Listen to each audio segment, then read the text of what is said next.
नमस्कार, आप आरवी पाली देख रहे हैं और मैं रामू वाजपेयी हूँ। आज हमारे साथ आरवी पाली पॉडकास्ट के इस नए एपिसोड में मौजूद हैं संजय पांडे जी। संजय पांडे जी जो हैं वो बरखनी से जिला पंचायत पद के लिए संभावित प्रत्याशी हैं। पेशे से एडवोकेट हैं और काफी अनुभवी भी हैं। इनसे हम जानते हैं कि इनका चुनाव के लिए क्या मिशन है और क्या विजन है। बहुत बहुत स्वागत है आपका हमारे इस एपिसोड में। जी, ये आरवी पॉडकास्ट में आपने जो मुझे आमंत्रित किया है उसके लिए मैं आपको बहुत बहुत धन्यवाद ज्ञापित करता हूँ। संजय जी, सबसे पहले आप थोड़ा दर्शकों को अपने परिचय के बारे में, अपने बारे में बता दीजिए। मैं दर्शकों से परिचय के बारे में आपने हमें निर्देशित किया है तो बता रहा हूँ। लगभग हमारा भरखनी क्षेत्र अपितु पूरी विधानसभा हमारे नाम से मुझे जानती है, लेकिन फिर भी जो हमारे दर्शक या श्रोता जो देख रहे हों दर्शक, तो मैं संजय पांडे एडवोकेट, हमारा उपनाम अजय पांडे भी है, प्रेम से लोग मुझे अजय पांडे भी बोलते हैं। विधि व्यवसाय मैं सवाईसपुर तहसील में करता हूँ। मैं बार का एक बार प्रेसिडेंट रहा हूँ, 2 बार सेक्रेटरी जी। और सामाजिक सेवाएं जिसको करने में मुझे विशेष रुचि है।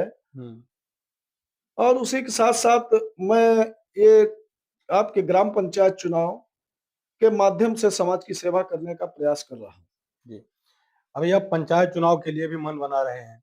कई बैनर्स हमने आपके देखे हैं, प्रचार देखा है। तो क्या सोच रखा है भरखनी के लिए आपने?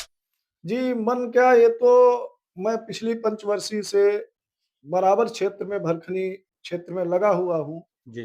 पिछली बार भरखनी क्षेत्र में आरक्षण आया था, 3 सीटें आपकी ओबीसी थी, 1 सीट आपकी जनरल कैटेगरी में आई थी। जी। मेरी तैयारी जनरल सीट भरखनी चतुर्थ में थी। जब वो सीट ओबीसी हुई तो उसके परिवर्तन के लिए मैंने हाई कोर्ट का दरवाजा भी खटखटाया। जी। आपने देखा 2-3 दिन में आरक्षण पूरे उत्तर प्रदेश का जो है पुनः चेंज हुआ। भरखनी की चारों सीटें ओबीसी हो गई। जी। फिर भी मैंने अपना समर्थित प्रत्याशी भरखनी चतुर्थ पे लड़ाया था, जहां पर सत्ता के लोगों ने अपना कैंडिडेट दिया, विपक्ष समाजवादी बसपा ने स्वयं अपने कैंडिडेट दिए, मैंने जनता समर्पित कैंडिडेट दिया। उसको हमारी जनता के द्वारा इतना स्नेह प्रेम दिया गया है, वो कैंडिडेट को नहीं, वो आप समझते होंगे, जब मैंने समर्थित कैंडिडेट दिया तो वो प्रेम मुझे ही मिला। आपको ही मिला। जी। उस प्रेम को देखते हुए तो मैंने अपनी जनता के स्नेह से खुद को दूर नहीं कर पाया। मैं बराबर अपने भरखनी क्षेत्र की जनता की सेवा में समर्पित चला आ रहा हूँ, चाहे दिन हो या रात हो। हमारे ऊपर कभी भी किसी तरीके का जातिवाद का मैंने स्टिकर नहीं लगने दिया। किसी भी वर्ग का व्यक्ति रहा हो, मैंने उसकी सहायता की और जिस समय उसने हमको याद किया है, मैं उसके लिए नंगे पैर चलने का प्रयास किया।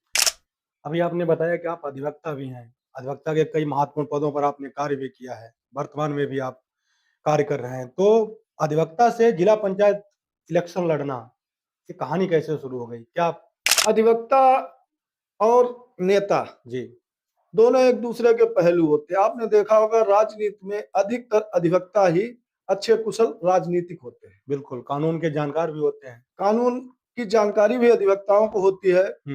तो मैंने देखा कि मैं अधिवक्ता के नाते सिर्फ अपना क्लाइंट, मुकदमे संबंधित उसका हित कर पाते हैं, लेकिन जो क्षेत्रीय जनता है, हमारी गरीब असहाय जनता है, जिनकी आवाज को, जिनकी बात को जो हम जनप्रतिनिधि चुनते हैं, हम भी चुनते हैं जी बिल्कुल, जनता के साथ साथ में, वो जनप्रतिनिधि उनकी समस्याओं को लेकर कहीं भी जिला मुख्यालय या तहसील मुख्यालय या प्रदेश मुख्यालय पर उन समस्याओं को रखने में असमर्थ होते हैं।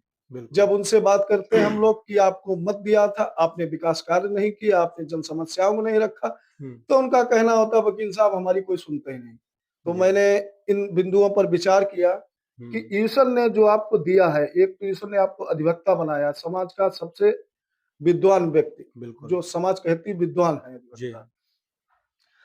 तो मैंने कहा चलिए वकालत के साथ साथ में मैं समाज सेवा की बीड़ा भी उठा रहा हूं। जो हमारे समाज में किसी भी वर्ग, किसी भी जाति का व्यक्ति जिसकी जो पीड़ा है, जो उसका हक है, यदि शासन प्रशासन उसे नहीं दे रहा है तो मैं दिलाने का कार्य करूंगा। उसके हक की लड़ाई के लिए मुझे किस हद तक जाना होगा, ये मैं आपके अगले प्रश्न में आपको बताने का प्रयास करूंगा। हमने देखा है कि इतने दिनों से जिला पंचायत सदस्य बराबर निर्वाचित हो रहे हैं, फिर भी क्षेत्र में बहुत टूटी सड़कें हैं। जिस तरीके से कहना चाहिए विकास होना चाहिए वो नहीं हो पा रहा है। आप भी वैसा ही करेंगे, आपने कुछ अलग सोच रखा है? हमारी सोच के बारे में महोदय आपको मैं बताता हूं, कार्य करने की लोगों की क्षमताएं अलग अलग होती हैं। जी। आपका ये भरखनी विकास खंड क्षेत्र रहा है, इसको लोग पछुआ के नाम से जानते थे कि जी, पछुआ, बिल्कुल। लेकिन आज के समय में ये पछुआ नहीं रहा।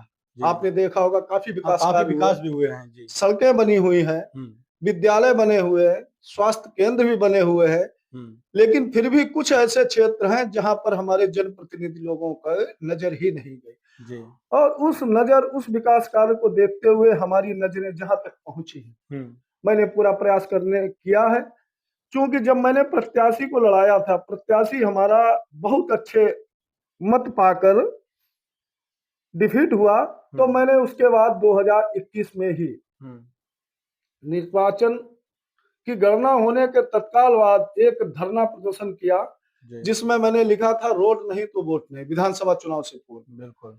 उस समय हमारे यहाँ आईएएस अविनाश जी जो डीएम साहब थे, वो हमारे यहाँ पोस्टेड थे जनपद हरदोई में। पूर्व में वो आपके समाजपुर में उप जिलाधिकारी महोदय भी रहे, तो हमारी उनकी बड़ा अच्छी केमिस्ट्री बनती थी, क्योंकि मैं उस समय प्रेसिडेंट था वार्ड का। बिल्कुल। तो उन्होंने हमारी समस्याओं को प्रमुखता से लिया, बुलाया कि बताइए अध्यक्ष जी, मुझे अध्यक्ष जी के कहते पुकारते थे कि आप ये बताएं कि आप इस तरीके क्यों धरना प्रदर्शन कर रहे हैं, रोड नहीं तो वोट नहीं। मैंने कहा सर इतना विकास हुआ है, सरकारें तमाम तरीके के ढिंढोरे पीटती हैं कि मैंने ये लिंक रोड वो लिंक रोड दिया। मैंने कहा महोदय भरखनी 4 के प्रमुख रोड जो मुख्यालय से 2 किलोमीटर 3 किलोमीटर सीमाओं पर हैं, देश स्वतंत्र हुए 78 वर्ष हुए हैं, लेकिन वहां आज तक खड़ंजे के अलावा आपको डामरीकृत रोड नहीं मिला, जिससे वहां की जनता बच्चों के विवाह में, अस्पतालों में, स्कूल ले जाने में काफी असुविधाएं होती थी, वाहन उन गांव तक नहीं जाते थे। तो उन्होंने हमारी इस ज्ञापन को बड़ा गहनता से देखा। अब देखने के बाद तत्काल उप जिलाधिकारी महोदया स्वाति शुक्ला जी थी, उनको आदेशित किया कि आप संजय पांडे के साथ जाएं, जो समस्याएं इन्होंने दी उनका स्थलीय निरीक्षण करें। सर्वप्रथम मैंने उप जिलाधिकारी महोदया को बसिलिया मार्ग पे, आप भी निकलते होंगे, आप कीचड़ जल भराव से निकल के आते थे, मैंने ले जाके बसिलिया मार्ग पे उनको खड़ा किया। जब उन्होंने वहां की स्थिति को देखा तो उन्होंने स्थानीय प्रधान को फोन किया, प्रधान की उनकी वार्ता होती रही। प्रधान ने कहा कि मेरे पास एस्टीमेट नहीं, तो उप जिलाधिकारी महोदय ने कहा आइए एस्टीमेट मैं देती हूँ, आप निर्माण कराइए। बिल्कुल, आज वो साफ सुथरा रोड बना हुआ। सेकंड, आपने देखा होगा सराय राघव से पाली तक का मार्ग कितना जर्जर था। आप जमौरा के पास पुलिया नहीं थी, जिससे वहां जल भराव होता था। गन्ने की खेती करने वाले काश्तकार गन्ने को सर पे लाद कर ऊपर गुरधरू के पास आके ट्रक में या ट्रैक्टर में रखते थे। मैंने उसको प्रमुखता से लिया। आज वो 2 लेन रोड बना हुआ आपका है, पुलिया इतनी बेहतरीन बनी हुई कि वहां से आवागमन बसों का हो रहा है। तीसरा मार्ग था सिमरिया, सुना होगा, प्राचीन मंदिर सिमरिया में इतना भव्य निर्माण हनुमान जी के मंदिर का हुआ है, वो सवाजपुर से सटे हुआ मात्र 3 किलोमीटर की दूरी पर। आज तक किसी जनप्रतिनिधि के द्वारा उधर ध्यान ही नहीं गया कि सिमरिया का रोड बनवाना है, क्योंकि सिमरिया की साइड का जो वोटर है सामान्यतः जनरल वोटर उधर है या ओबीसी कास्ट है। नेताओं की सोच रही कि इस तरफ का वोट मुझे नहीं प्राप्त हो रहा है, उधर विकास की तरफ नेताओं की मंशा नहीं हुई। तो मेरा ये प्रयास सार्थक प्रयास रहा, जो हमारे जिला अधिकारी महोदय ने पूर्ण किया। वो जहां भी हो, मैं उन्हें आपके आरबी चैनल के माध्यम से बहुत बहुत धन्यवाद देता हूं। इस तरीके से जिला अधिकारी हर जिले में रहें, जिससे जिले का विकास होता रहे। जीतने के बाद 100 दिन का रोड मैप क्या है? मान लो जनता अगर आपको मौका देती है, आप जीत जाते हैं, तो प्रथम 100 दिन में सबसे पहले जो प्राथमिक कार्य होंगे? देखिए, आपने बहुत अच्छा प्रश्न किया है कि जीतने के बाद आपका रोड मैप क्या। हर व्यक्ति के अपने मिशन होते हैं जी। मेरा मिशन मेरी जनता देख रही, बिना जीतने पहले ही कि मैंने प्रयास करके रोडे, अन्य गौ आश्रय के लिए जो गौशालाएं बनी है उनके लिए कितना संघर्ष किया जी। आपने देखा होगा कि संघर्ष के नाते मुझे सरकार ने क्या दिया, वो मैं आपके अगले प्रश्न पे उसका उत्तर देता हूं। लेकिन मेरा 100 दिन का मैप जो होगा उसमें सबसे पहला होगा कि हर ग्राम पंचायत पे जनसंवाद। जन संवाद में देखता हूं कि वहां के ग्राम पंचायतों में क्या रोडों की व्यवस्थाएं हैं, क्या व्यक्तियों को परेशानी है, क्या जनता के जो फसल है उसके उपज का उचित मूल्य मिल रहा है कि नहीं मिल रहा है। हमारे क्षेत्र में क्रय केंद्र क्यों नहीं बन रहे थे, जबकि सबसे पिछड़ा हुआ क्षेत्र है। तो इन सब बिंदुओं पर ध्यान देते हुए जो हमारे सम्मानित जनता के हितों में जो भी कार्य होंगे, हम जन चौपालों के माध्यम से 100 दिन में उनको आगे बढ़ाने का कार्य करें। जी। अच्छा जी, आप हमारे इस वीडियो के माध्यम से कोई 3 वादे ऐसे कर सकते हैं क्या जो जनता को जीतने के बाद में आप दे सकें? 3 मुख्य वादे। जनता को जो वादे तो सरकारें करती हैं, जी। हम तो सिर्फ जनप्रतिनिधि बनेंगे। सरकारों के द्वारा एक जनप्रतिनिधि जनता जो चुन के देती है, उन जनप्रतिनिधियों का वादे करना तो एक गलत होता है। बिल्कुल। जो होता है करके दिखाओ, बिल्कुल धरातल पे। जी। मैंने बिना बने ही धरातल पे करके दिखाया है और मेरा पूरा प्रयास है कि मैं धरातल पर ही रहकर उन्हें पूरा करने का कार्य करूंगा। वादे की बात आप करते हैं, वादे तो झूठ निकल जाते हैं, कार्य आपको धरातल पे करना होता है। वादे तो तमाम सरकारों ने किए, मैं आपके लिए ये करूंगा वो करूंगा, नहीं कर पाते हैं, नहीं कर पाए हैं। लेकिन मेरा प्रयास है, जो आपने प्रश्न किया है, सर्वप्रथम मेरा प्रयास होगा कि हमारे किसानों के फसल का समुचित उपज का जो धन है वो किसानों को प्राप्त हो। ठीक है। और हमारे क्षेत्र में क्रय केंद्र बनाए जाए की स्थापना हो जी। स्वास्थ्य केंद्र जो बने हुए हैं वहां पर अच्छे डॉक्टरों की नियुक्ति हो और युवा कल्याण केंद्र खोले जाए। जो हमारे युवा साथी हैं जिनको रोजगार नहीं मिला है, युवा केंद्र के माध्यम से उनको नए रोजगार सृजित किए जाए। और मैं चूंकि एक खिलाड़ी रहा हूं, आप जानते होंगे, हमने आपकी वीडियोस भी देखी क्रिकेट वगैरह। मैं क्रिकेटर रहा हूं, मेरे 2 बच्चे हैं, वो इस समय क्रिकेटर लखनऊ में बन रहे हैं। अच्छा अच्छा। और आप सबके आशीर्वाद से आज यूपीसीएल में मेरे बड़े बेटे का चयन हुआ है, 14वें नंबर पे उसका नाम है। जब वहां पे बोली लगेगी तो आप लोगों की कृपा से वो यूपीसीएल भी खेलेगा। बिल्कुल।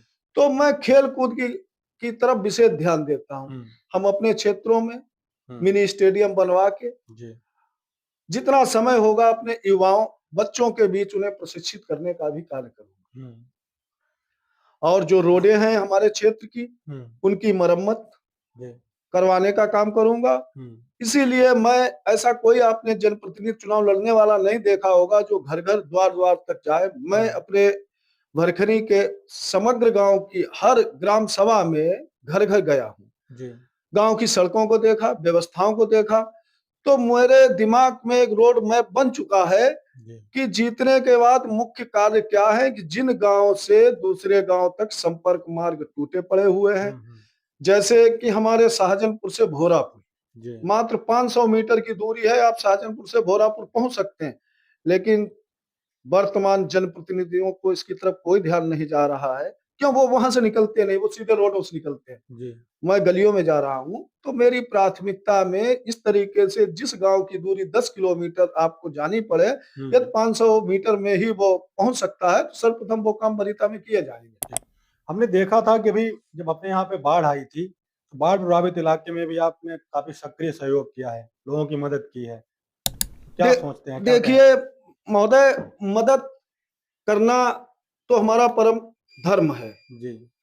पेशे से जब अधिवक्ता हैं तो जब क्लाइंट के हित के लिए मैं हर तरीके की लड़ाई लड़ने के लिए तैयार रहता हूं, तो ये आपकी राजनीति भी एक समाज सेवा है।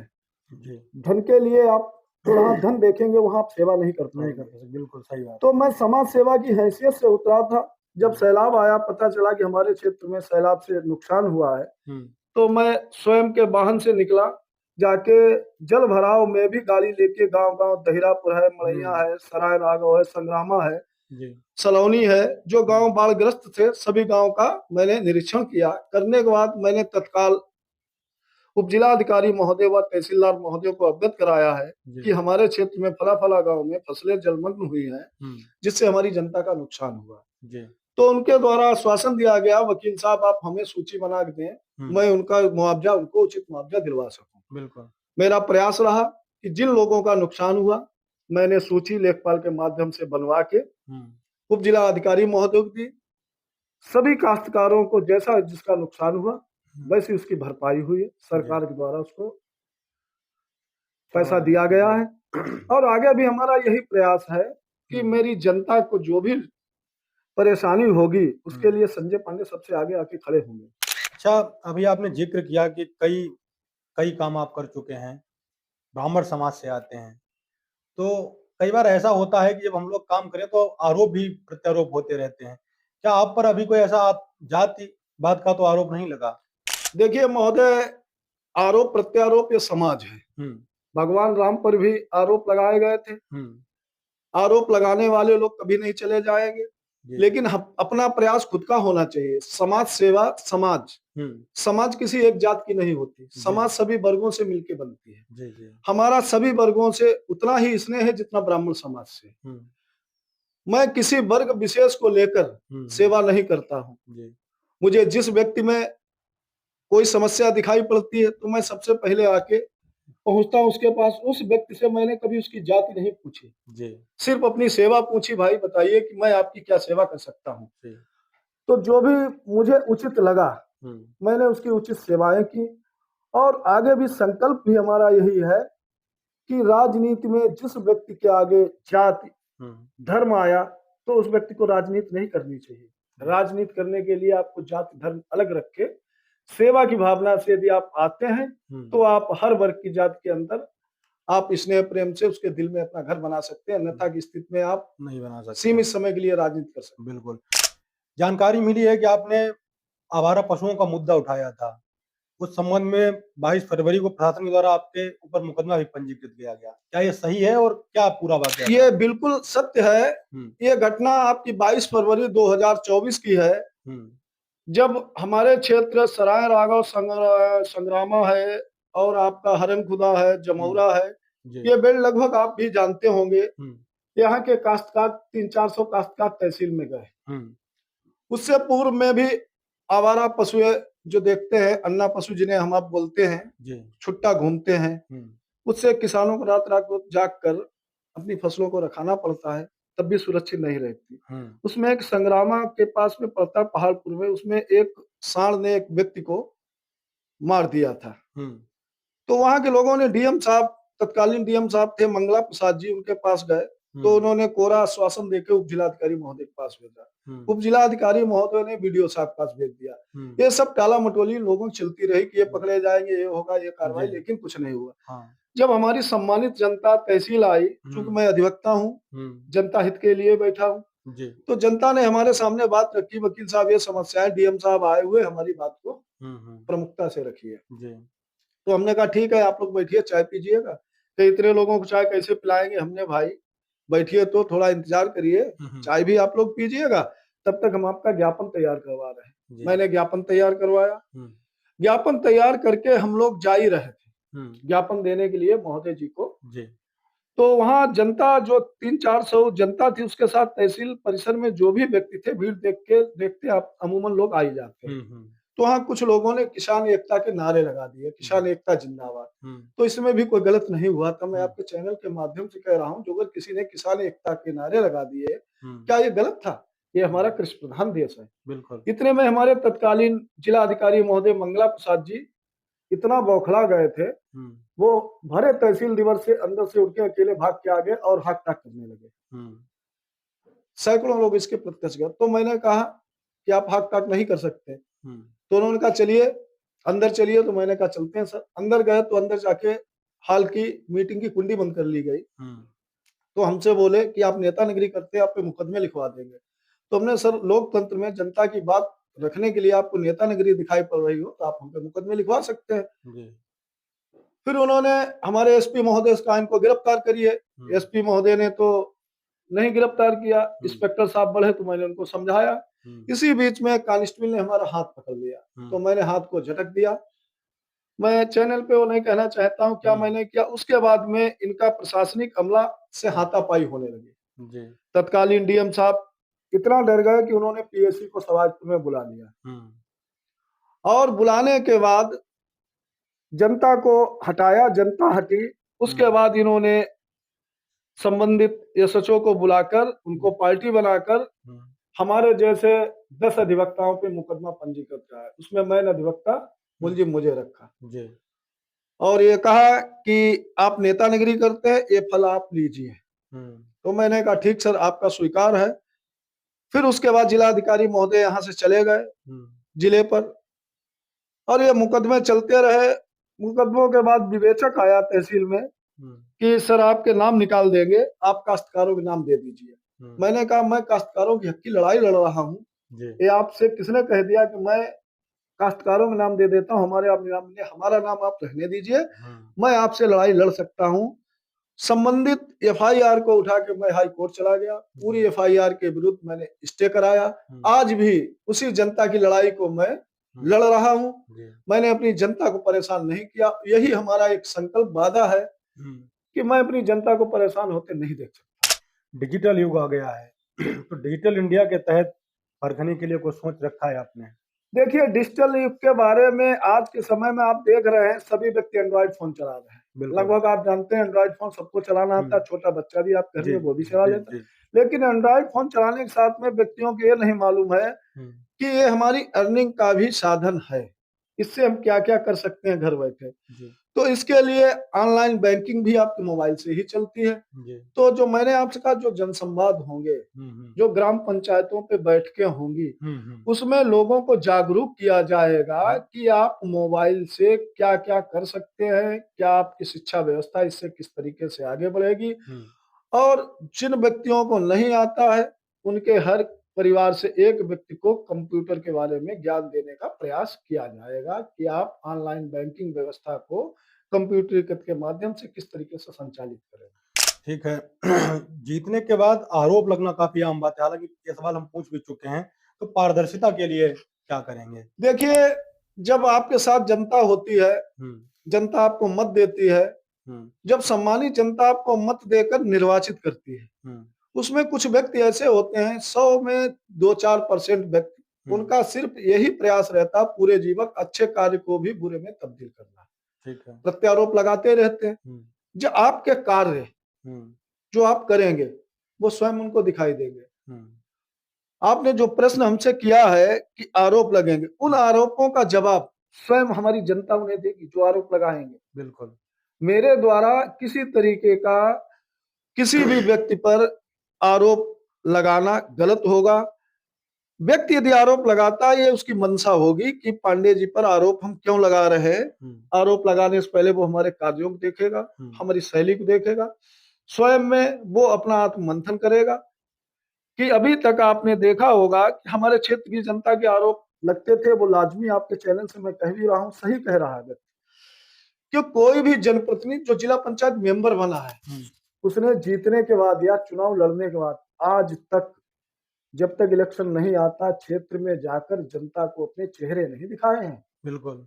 यही लोगों का आरोप है कि मैं आपको वोट देता हूं, वो आप हमें चेहरे नहीं दिखाते, हम ठगा सा महसूस करता हूं। तो मैंने पूरी क्षेत्रीय जनता को आश्वस्त किया है, भाई मैंने चुनाव लड़ाने के बावजूद भी 5 वर्ष आपके हर सुख दुख को अपना सुख दुख माना है, और ये मेरा पूरा प्रयास होगा चुनाव जीतने के बाद मैं आपके बीच में जैसे था वैसे ही रहूंगा। आपके लिए हर समय हमारे घर के दरवाजे, कचहरी में आप जिस समय चाहें, मैं आपको हर समय उपलब्ध।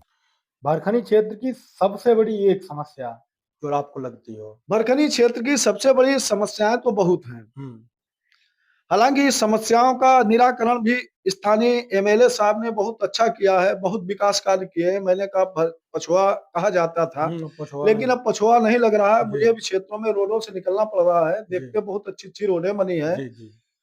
सबसे बड़ी समस्या है कि अन्ना पशुओं की अब भी सरकार के द्वारा तमाम गौ आश्रय बनवाए गए हैं, लेकिन वो अस्थायी है, वहां गायों के लिए अच्छे भोजन व्यवस्था नहीं है। देखने में तो बंद किए जाते हैं, शाम को निकाल दिया। समस्या हमारे काश्तकारों के साथ ज्यों की त्यों बनी हुई है। रात्र में काश्तकारों को जागना पड़ता है, और यदि जो काश्तकार नहीं जागता, एक आध एकड़ का काश्तकार है, उसकी फसल को आज भी अन्ना पशु खा के चट कर जाते हैं। यह समस्या प्रमुख समस्या हमारे क्षेत्र की है, भरखनी ब्लॉक की। इस पर सरकार के जनप्रतिनिधियों को मेरे द्वारा अवगत भी कराया गया, प्रशासन को भी अवगत कराया गया, लेकिन आप देखते हैं जब तक हो हल्ला होता तब तक थोड़ा बहुत निराकरण दिखा दिया जाता, उसके बाद ज्यों का त्यों हो जाता है। तो ये मेन समस्या है।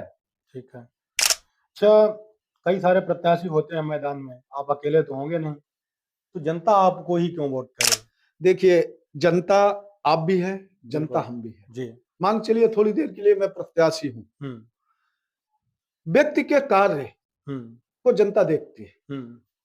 जो मैंने अभी पीछे आपसे कहा है कि मैंने व्यक्ति को 8-10 घंटे हर हालात में दिए हैं, हारने के बाद भी, चाहे जो समस्या नहीं हो, चाहे व्यक्ति के सुख दुख की हो, चाहे विकास की हो, तो उन्हीं बातों को देखते हुए, क्योंकि जनता का मताधिकार स्वयं का है, एक यही ऐसी चीज है, हम आपको स्वयं की दी गई, बाकी किसी किसी के हम पावर में किसी किसी को डाइवर्ट कर देते हैं। मत अधिकार ही है, ऐसा है कि हम अपना मत अपने मन से दे सकते हैं, बाकी हर चीज हम लोग अपने मन से नहीं कर पाते हैं।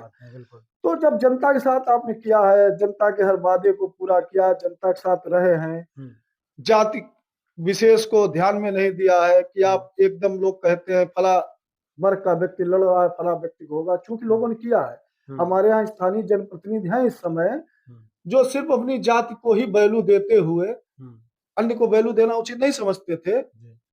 जो भी उन्होंने थोड़ा बहुत छोटी मोटी लाइटें लगवाई हैं, तो अपने जाति विशेष लोगों के यहाँ एक आगे लगवा दी है तो एक पीछे लगवा दी है। अन्य बाकी क्या किसी वर्ग ने आपको वोट नहीं किया था? वोट सभी आपको देते हैं, और सभी के वोटों को ध्यान में रखते हुए जीतने वाला व्यक्ति हर किसी का होता है, वो किसी जाति विशेष का व्यक्ति नहीं होता है। हमारे कार्य होंगे, हमारा प्रेम होगा, हमारी जनता का स्नेह हमारे प्रति, जो आप निकलते होंगे क्षेत्र में देखते होंगे, किसी जाति का व्यक्ति हो, लेकिन वो आपसे एक ही बात कहेगा कि जो अगर वकील साहब संजय पांडे जी चुनाव मैदान में है, तो मैं सारे बंधन तोड़ के संजय पांडे जी के साथ खड़ा हूं, मैं उन्हें जिता के ही लाऊंगा।